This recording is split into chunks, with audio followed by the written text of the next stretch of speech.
आइए जानते हैं आज के कुछ प्रमुख अंतर्राष्ट्रीय खबरों को। पहले एक नजर आज की हेडलाइंस पर। सोनिया गांधी से मिले अशोक गहलोत, लड़ सकते हैं कांग्रेस अध्यक्ष का चुनाव। हाईकोर्ट पहुंची दशहरा रैली पर उद्धव और एकनाथ शिंदे की लड़ाई, शिवसेना की अर्जी, बीएमसी को आदेश की मांग। सासाराम रेल दुर्घटना, गया से दर्जन भर ट्रेनों का बदला रूट। योगी के सर्वे, कट्टरपंथ सिखाता मदरसा, जमीन हड़पता वक्फ बोर्ड, अब नहीं सहेगा उत्तर प्रदेश। इंग्लैंड में हिंदू मंदिर के बाहर जुटे 200 से अधिक लोग, अल्लाहू अकबर के लगे नारे। कश्मीर में होगा बीजेपी नेशनल कॉन्फ्रेंस का गठबंधन, उमर के बाद फारूक अब्दुल्ला के तेवर से मिले संकेत। 43 साल पुरानी उस क्रांति की कहानी जब रातों रात बदल गया था ईरान, आज हिजाब के खिलाफ महिलाओं की जंग। अमानतुल्लाह खान का बैगमैन तेलंगाना से अरेस्ट, घर से बरामद हुआ था 12 लाख कैश और हथियार। सपना चौधरी के बिंदास अंदाज और लुक ने फैंस पर गिराई बिजली। और जसप्रीत बुमराह को मोहाली टी20 में क्यों नहीं दिया मौका, हार्दिक पांड्या ने बताई वजह। राजस्थान के मुख्यमंत्री अशोक गहलोत ने बुधवार को कांग्रेस की अंतरिम अध्यक्ष सोनिया गांधी से 10 जनपद पर मुलाकात की। राजस्थान के सीएम कांग्रेस अध्यक्ष चुनाव के लिए नामांकन कर सकते हैं। इससे पहले बीते दिन मुख्यमंत्री अशोक गहलोत ने अपने आवास पर विधायक दल की बैठक ली थी, जिसमें उन्होंने कांग्रेस अध्यक्ष चुनाव लड़ने के संकेत दिए थे। राजस्थान के सीएम ने सोनिया गांधी से मुलाकात से पहले कहा कि मैं भाग्यशाली हूं कि मुझे देश भर के कांग्रेसियों को स्नेह और विश्वास प्राप्त है। अगर मुझे ऐसा करने के लिए कहा गया तो मैं नामांकन दाखिल करूंगा। मैं यहां कांग्रेस की सेवा करने के लिए हूं। मैं सीएम के रूप में जिम्मेदारी संभाल रहा हूं और आगे भी करता रहूंगा।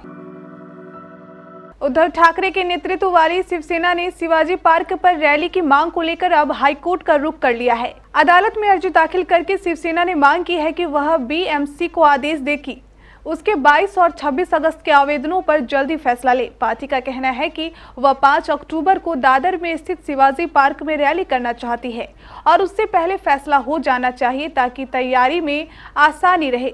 बता दें कि शिवसेना अपने 6 दशक लंबे इतिहास से ही यहाँ रैली करती रही है। पार्टी के सचिव अनिल देसाई की ओर से तत्काल सुनवाई की मांग के साथ हाईकोर्ट में अर्जी दाखिल की गई है। बिहार के डीडीयू गया ग्रैंड कोड रेल सेक्शन के केमेऊ स्टेशन सासाराम के समीप मालगाड़ी दुर्घटनाग्रस्त होने से अप व डाउन लाइन के दर्जन भर ट्रेनों का रूट बदलकर परिचालन कराया गया। इसके कारण नया जंक्शन सहित विभिन्न स्टेशनों पर यात्री परेशान रहे। बुधवार के सुबह 6:30 बजे लॉन्ग हॉल स्पेशल एमटी मालगाड़ी के 20 वैगन दुर्घटनाग्रस्त हो गया। राहत कार्य के लिए गया से दुर्घटना राहत वाहन व संबंधित अधिकारियों और कर्मियों की टीम घटनास्थल के लिए रवाना हुए। उत्तर प्रदेश की योगी सरकार के 2 फैसलों को लेकर काफी बवाल मचा हुआ है। पहला है गैर मान्यता प्राप्त मदरसों का सर्वे और दूसरा है वक्फ संपत्तियों का सर्वे। सरकार का मानना है कि मदरसों में शिक्षा व्यवस्था दुरुस्त करने, भ्रष्टाचार से निपटने के लिए ये सर्वे कराया जाना आवश्यक है। सरकार ने इस पर तेजी से काम भी शुरू कर दिया है और 25 अक्टूबर को तमाम जिलों से रिपोर्ट शासन को भेज दी जाएगी। उधर मदरसों के सर्वे का ऐलान हुआ तो तमाम विपक्षी पार्टियों ने इसका विरोध शुरू कर दिया, लेकिन इस विरोध की धार तब कुंद हो गई जब दारुल उलूम देवबंद सहित तमाम बड़े संस्थानों ने योगी सरकार के सर्वे के फैसला का समर्थन कर दिया।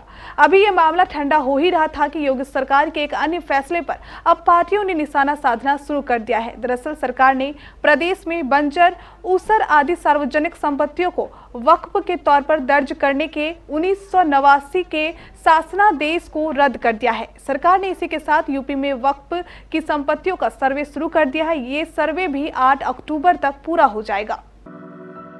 भारत और पाकिस्तान के बीच अगस्त के आखिर में हुए एशिया कप के बाद इंग्लैंड में माहौल बिगड़ गया है। दरअसल इंग्लैंड के लीसेटर शहर में मैच के बाद कथित रूप से हिंदू और मुस्लिम समूहों के बीच झड़पें हुई थी।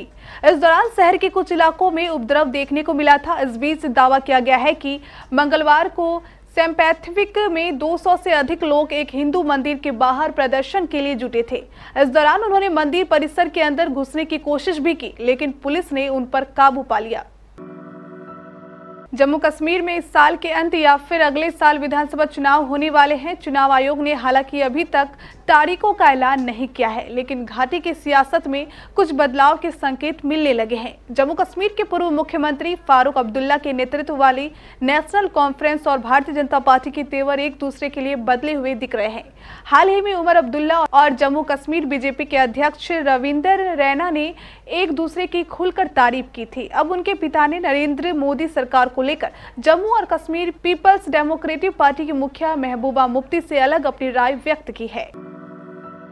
ईरान में महिलाएं अपने बाल काट रही है, सुरक्षा बलों के सामने अपने हिजाब उतार रही है और उन्हें गिरफ्तार करने की चुनौती दे रही है। सरकार के खिलाफ नारेबाजी हो रही है, शहर के शहर जल रहे हैं। सरकार प्रदर्शनकारियों को दबाने के लिए लाठीचार्ज कर रही है। इन प्रदर्शनों में अब तक 3 लोगों के मारे जाने की भी खबर है। दर्जनों घायल हो चुके हैं, लेकिन प्रदर्शन रुक नहीं रहे हैं।